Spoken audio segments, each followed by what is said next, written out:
안녕하세요. 미래에셋증권 리서치 포럼 2022 두 번째 날입니다. 첫째 날은 블록체인과 NFT에 대해서 들어봤습니다. 사실 블록체인 NFT 하면 가장 먼저 떠오르는 것이 바로 메타버스입니다. 오늘은 메타버스를 주제로 이야기를 나누어 볼 예정인데요. 작년 포럼에서 메타버스에 대해 대략적인 소개를 드렸었는데 그동안 정말 빠른 속도로 메타버스가 우리 생활 속으로 들어왔습니다. 우리가 잘 알고 있는 페이스북은 사명을 메타로 바꾸며 새로운 비전을 제시하기도 하고 그 외에 많은 업체들이 메타버스에 대한 투자를 본격화하며 메타버스에 대한 관심이 그 어느 때보다 높습니다. 오늘 포럼 1부에서는 메타버스 베이스 플랫폼 개발 회사인 애니펜의 전재웅 대표를 모시고 메타버스가 그리는 미래에 대해 이야기를 나누어 보도록 하겠습니다. 이어서 2부에서는 메타버스가 결국은 다가올 미래라면 어디에 투자하면 좋을지 이야기를 나누는 시간을 갖도록 하겠습니다. 메타버스 하면 플랫폼, 소프트웨어가 중심인 시대가 될 것이라 믿어 의심치 않지만 지금 당장 생각해보면 하드웨어 투자도 무시할 수 없을 것 같습니다. 과연 어디에 투자를 해야 할지 미래에셋증권 류영호, 김영건, 김수진 연구위원을 모시고 이야기 들어보겠습니다. 지금까지 저는 AI 아나운서 이태현이었습니다. 진짜 아나운서 김주현 앵커에게 마이크를 넘기겠습니다. 감사합니다.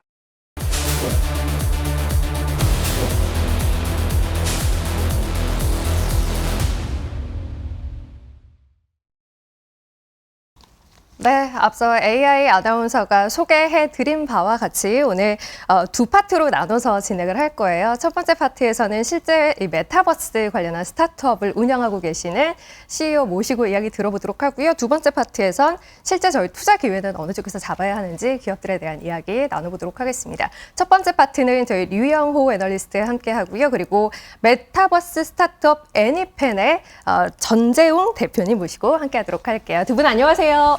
안녕하세요. 네, 안녕하세요.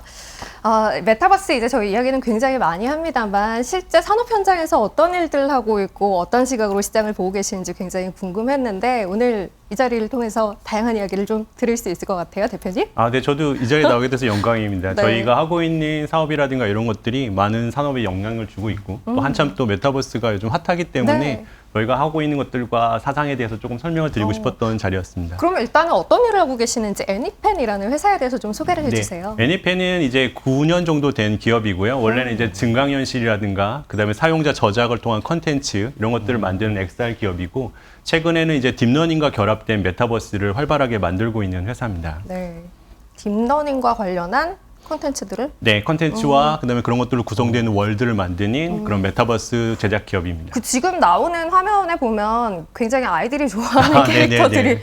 많이 나와요. 제가 그 미니 특공대죠. 네, 네. 저희가 올해 초에 런칭한 키즈형 메타버스라고 부를 수 있겠고요. 네네. 저희가 지금 한 450만에서 500만 다운로드가 나왔는데 저희는 지금 670개가 넘는 캐릭터 회사들과 다양한 네. 메타버스를 지금 제작하고 있습니다. 무려 670개 기업과 네. 그 제가 듣기로는 투자도 굉장히 많이 받은 네네. 회사라고. 기사가 조금 많이 나가긴 했습니다. 네. 최근에 이제 저희가 하고 있는 어떤 사상이라든가 저희의 비전에 동참하는 그런 기업들이 많이 늘어나서요. 네네네. 그래서 뭐 현실 속의 메타버스라든가 그다음에 의료라든가 이런 쪽과 결합되어 있는 메타버스를 또 투자를 통해서 열심히 만들고 있습니다. 네.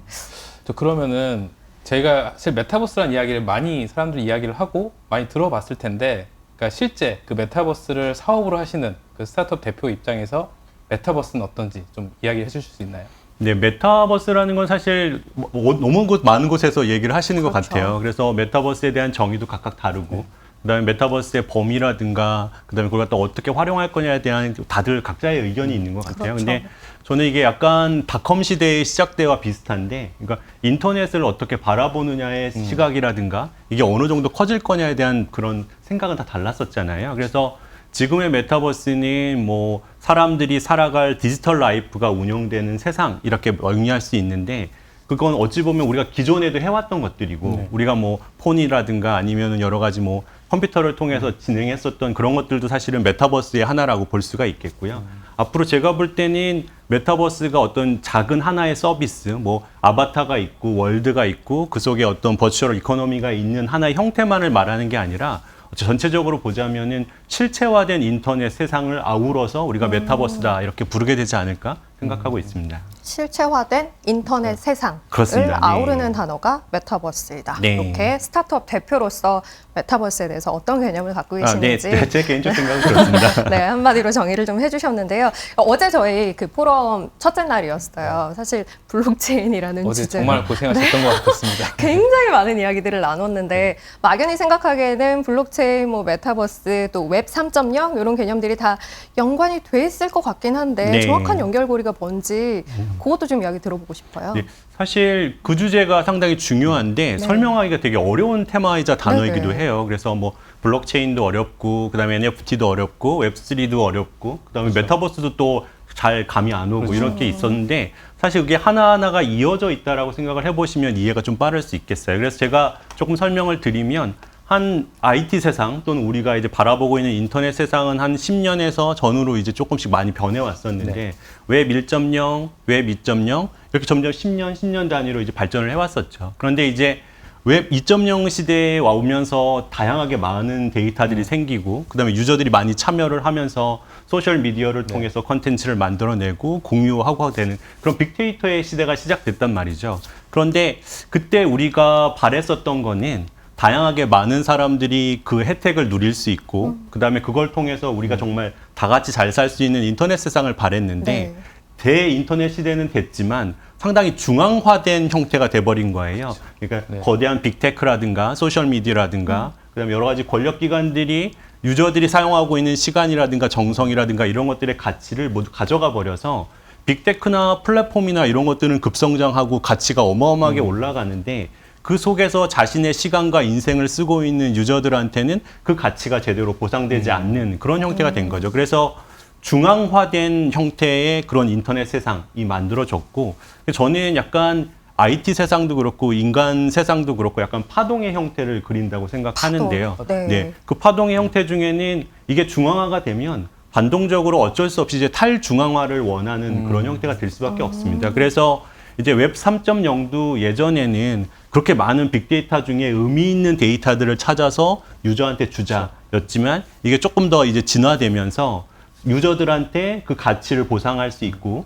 유저들이 조금 더 자신들이 그 디지털 라이프를 살아가는 거에 가치를 느낄 수 있도록 하는 그런 형태가 된 거죠. 그래서 메타버스가 왜 나왔냐라는 얘기와도 이어지는데요. 이게 우리의 전 세대들과 지금 세대들은 자기의 삶을 갖다가 이제 깨워서 이제 활동하는 시간이라고 보면 아날로그적 시간과 디지털적 시간을 나눠보면 아날로그적 시간이 더 많았던 거죠. 그런데 이제 우리의 다음 세대들은 자기의 삶을 돌아보면 아날로그적인 삶을 사는 시간보다 디지털적인 삶을 사는 시간이 훨씬 많다는 거예요. 그렇겠죠. 네. 그래서 디지털 네이티브라고 부르게 되는 시대가 오는데요. 그 시대에 사는 친구들이 자신의 삶을 디지털 속에 썼는데 그 보상을 제대로 받지 못한다면 너무나 불균형하고 불만이 가득 찬 세대가 되겠죠. 그래서 최근에 뭐 소셜 미디어에 대한 비판이 아주 많이 나오고 있어요. 그래서 소셜 미디어들이 사용자들의 시간을 뺏고 거기에 들어가서 좋아요를 누르고 내가 거기에 매달려서 시간을 보내는데 과연 소비자들한테는 무엇을 줬냐는 거죠. 네. 본인들의 이제 광고 수익이나 이런 것들은 올라갔지만 사용자들은 그거에 대한 보상을 제대로 받지 못했다라는 것들이 결국은 탈중앙화가 이루어져야 된다. 그다음에 유저가 주인공이 되는 시대가 필요하다가 된 거예요. 근데 그게 메타버스랑 잘 어우러진 거죠. 왜냐하면 메타버스는 자신의 아바타를 내세워서 자신이 주인공으로서 성장할 수 있고 그다음에 그 안에서 하는 나의 디지털 행위가 어떤 재화적 가치로 바뀔 수 있어서 보상을 받을 수 있는 게 보장이 되는 곳이라는 의미가 있거든요. 그러다 보니까 메타버스 안에서 웹3의 관점이 들어가 있고요. 분산화돼 있고 사용자가 가치를 인정받는다. 근데 그걸 갖다가 공정하게 잘하기 위해서 블록체인과 가상재화가 연결되는 그런 형태이기 때문에 메타버스와 블록체인, 가상재화, 그다음에 NFT와 웹3는 사실은 하나의 개념 속에서 묶여있는 세상이라고 보시면 좋을 것 같습니다. 그 중앙의 개념은 결국은 탈중앙화가 가장 큰 개념이에요. 네, 맞습니다. 탈중앙화를 통해서 하나하나의 유저들이 쓰고 있는 자신의 시간에 적절한 보상이 와야 된다는 거죠. 그러기 위해서 블록체인이라는 기술을 활용하는 거고 네. 그 안에 이제 뭐 NFT 같은 개념이 함께 등장하게 되는 거죠. 네, 맞습니다. 그렇죠. 그럼 이런 메타버스를 통해서 사실 뭐 변하는 사업이라든지 아니면 지금 현재 있는 사업에 어떤 영향을 뭐 주거나 어떤 방향성을 줄 수 있는 그런 뭐 변화가 있을까요? 네, 그래서 메타버스라고 하면 사람들이 흔히 그런 생각을 많이 하세요. 기존에 있던 기존 산업이 있고, 네. 그다음에 메타버스 이후의 산업이 신산업이 있어서 그게 완전히 분리된다라는 느낌을 좀 갖고 그게 맞는 건가? 그래서 이제 메타버스가 과연 잘 될 거냐, 기존 네. 산업을 대체할 거냐 이렇게 물어보시는데 맞아요. 사실 메타버스라는 거는 좀 전에 말씀드린 것처럼 하나의 흐름이지 어떤 서비스를 의미하는 건 아니거든요. 네. 그렇기 때문에 기존에 있는 기업들도 다들 메타버스에 발맞춰서 본인의 어떤 BM이라든가 이런 것들을 바꿔가는 모습을 최근에 많이 보셨을 그렇죠. 거예요. 그래서 네. 가장 대표적인 뭐 페이스북이라든가 이런 쪽도 자신들이 메타버스 회사다. 메타로 바꿨죠. 네, 통신 기업들도 우리가 메타버스 회사다라고 얘기하는 상황이 돼서 전체적인 기업들이 과연 메타버스 세상에 어떻게 발맞춰 갈 거냐가 훨씬 더 주목해서 봐야 되는 시점인 것 같습니다. 그러니까 완전 단절된 게 아니라 기존의 산업 내에서의 기업들이 그 흐름에 맞춰 변화할 것이다라는 거고 네, 지 모습을 아주 잘 보여주고 있죠. 그런 모습들을. 거기서 네. 이제 적절한 변화를 하는 기업들이 살아남게 되는 네, 것이고 맞습니다. 그 이야기를 저희가 2부에 네, 이후에 해보도록 어떤 기업이 잘 네. 하고 있나. 네. 할 거고요. 반대로 이제 메타버스가 실질적으로 제대로 작동하도록 구현되기 위해서 선제적으로 변화돼야 하는 부분들도 있을 것 같아요. 네, 아무래도 메타버스라는 게 아까 말씀드린 것처럼 이제 디지털 네이티브들이 살아가는 어떤 삶의 형태가 네. 된다면 그 속에 다양한 것들이 만들어져야 되는데 우선은 세상을 그대로 구현한다라는 건 중요한 점들이 어떤 통신망이라든가 그다음에 연산에 대한 부분들이 확실히 강조가 되고 있어요. 예를 들어 현실에 있는 어떤 장소라든가 공간이라든가 이런 것들을 그 메타버스 안으로 옮겨야 되고 네. 그다음에 여러 가지 연산이 무수하게 많은 연산들을 통해서 아바타들과 그 속에서의 커뮤니케이션이라든가 이런 것들을 처리해야 되기 때문에 선결 과제로는 우선은 통신망이라든가 그런 연산에 대한 부분들을 확보를 하고 그다음에 우리가 이제 건축물이라고 생각하시면 좀 편할 것 같은데요. 네, 네. 이제 우리가 건축물을 지을 때 밑공사를 하고 거기에 골격을 세운 다음에는 그다음에 이제 인테리어 작업을 하잖아요. 그런 것처럼 그런 인프라가 깔린 다음에는 이제 사람들이 눈이 많이 높아져 있거든요. 네, 그래서 네. 조금 더 좋은 그래픽과 고퀄리티의 AI와 어떤 아바타들을 원하기 때문에 VFX라든가 그다음에 사람들이 즐길 수 있는 어떤 엔터테인먼트라든가 그다음에 그 안에서 사람들이 살아갈 때 더 적절한 보상과 그다음에 공정한 보상을 위한 버추얼 이코노미를 이루는 블록체인 기업, 그다음에 그 가상화폐 기업들이 그 속에서 자라나게 되겠죠. 네, 그러면은 여러 가지 이렇게 뭐 사업도 발전되고 있고 여러 가지 방향성을 갖고 있는데 사실 저희가 이제 생각했을 때는 몇 가지 아직 해결해야 될 이슈들이 많이 남아 있다고 생각을 하고 있거든요. 네, 뭐 대표적으로 어떤 게 있을까요? 우선은 메타버스가 사실은 되게 빨리 온 부분도 있어요. 네. 기존의 어떤 메타버스의 진화 속도에 비해서 네. 최근에 이제 뭐 코로나 상황 이런 것 때문에 사람들이 디지털 라이프에 대해서 조금 더 인지를 빠르게 하게 되고 그래서 거기에 유동자금이 많이 모이게 되면서 생각했던 것보다 빨리 발전하게 됐거든요. 그렇기 때문에 그 안에서 만들어지는 유저가 만들어내고 유저가 어떤 가상재화를 갖게 되는 것들에 대한 정의라든가 그런 것들에 생길 수 있는 사이드 이펙트를 막을 수 있는 방법이라든가 이런 것들에 대한 논의가 우선은 빠르게 이루어져야 될 거고요. 네. 그래요. 어떻게 보면은 그러니까 근데 저는 제가 봤을 때 이 메타버스를 사람들이 이제 보는 관점이 아직까지는 좀 약간 SNS 쪽이라든지 게임 쪽에 많이 좀 머물러 네, 있기 네, 때문에 네. 약간 이런 고정관념 이런 게 사실 먼저 해결돼야 부분도 좀 있어야 될 것 같아요. 제가 봤을 때. 네. 사람들의 인식이 이걸 갖다가 어떤 서비스로 인식하는 순간 네. 이게 그런 의심들이 생기시는 것 같아요. 메타버스가 흥할까? 또는 이게 망해가지고 금방 사라지는 핫트렌드가 아닌가? 네. 뭐 이렇게 말씀하시는데 사실 메타버스를 그동안 이루어져 왔었던 웹의 변화의 큰 흐름 중에 하나가 바로 메타버스의 흐름이다라고 생각하시면 그 흐름이 망하거나 이러진 않잖아요. 흐름은 네, 그렇죠. 흘러가는 거니까 그런 부분에 대한 거. 그다음에 두 번째는 이제 아무래도 디지털 라이프에서 가장 많은 시간을 소비하는 곳 중에 하나가 게임이다 보니까 그 게임 쪽에서 이제 NFT라든가 이런 것들을 통한 어떤 재화적 보상 같은 것들을 생각하고 있는데 그게 이제 과연 뭐 어떻게 공정하게 가고 사람들이 그거를 잘 활용할 거냐에 대한 부분이 정의가 안 되면 자칫 어떤 뭐 법제적 부분과 충돌이 난다든가 이런 부분들이 좀 걱정될 수 있는데 제가 최근에 알기로는 그런 것들도 다 이제 해결하기 위해서 서로 사회적 합의가 이루어지고 있는 네, 네. 성숙도가 우리나라도 상당히 빨리 올라가고 있는 걸로 알고 있습니다. 자, 일단은 변화 자체가 사실은 굉장히 빠른 네. 속도로 이루어졌기 네, 때문에 네. 그를 뒷받침하는 뭐 제도라든가 이제 사회적인 합의라든가 네. 아주 빠른 속도로 따라잡진 못했던 것 같아요. 네, 다만 네. 이제 무르익어가고 있다라는 네. 거죠. 그 방향을 향해 가고 있기 때문에 네. 자, 그러면 이제 저희는 투자에 대한 이야기를 해야 하기 때문에 네. 앞서 이제 메타, 그 페이스북이 변한 메타 이야기도 했습니다만 결국은 이 메타버스 세상도 빅테크가 주도를 하게 되는 건가라는 생각을 지금까지는 일단은 하게 돼요. 어떻게 전망하시나요?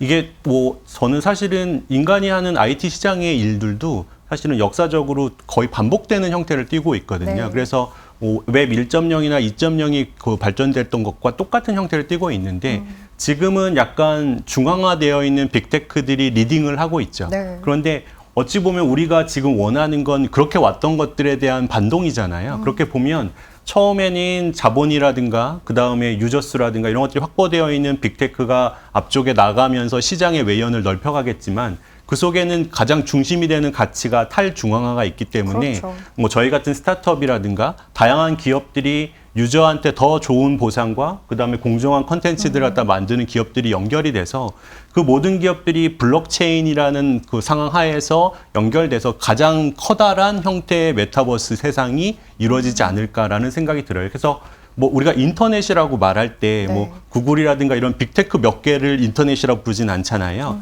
그 인터넷 속에 빅테크와 여러 가지 스타트업들이 어우러져 있는 그 서비스를 우리가 인터넷이라고 부르듯이 네. 메타버스도 결국은 빅테크와 여러 가지 스타트업들과 좋은 기업들이 어우러지는 세상이 바로 메타버스 환경, 에코시스템이 되지 않을까 생각하고 있습니다. 빅테크도 그냥 그 생태계 안에서의 일원은 네, 될 맞습니다. 수 있겠으나 네. 그 주도로 가는 방향은 아닐 것 같다라는 네. 예상이신 그쪽도 거군요. 본질의 변화를 많이 추구하려고 네. 하고 있죠. 본인들이 중앙화를 통해서 만들어낸 것들에 사람들이 얼마나 반발하고 있고 그럼 과연 살아남기 위해 우리가 어떻게 해야 될 거냐에 대한 고민이 지금 빅테크 내에서도 엄청 크다고 네. 생각하고 있습니다. 그 질문도 많이들 주고 계시는데 제가 네. 본 질문 가운데 재밌는 게 아바타처럼 메타버스가 이제 그 영화 아바타처럼 가상 세계에서뿐 아니라 현실과 연동된 뭔가로 발전하지 않을까라는 예상이 있는데 실제 지금 기술의 발달은 그를 얼마나 뒷받침하는 수준까지 이루어지고 있는 건지 궁금하다는 질문 준 분이 계세요. 사실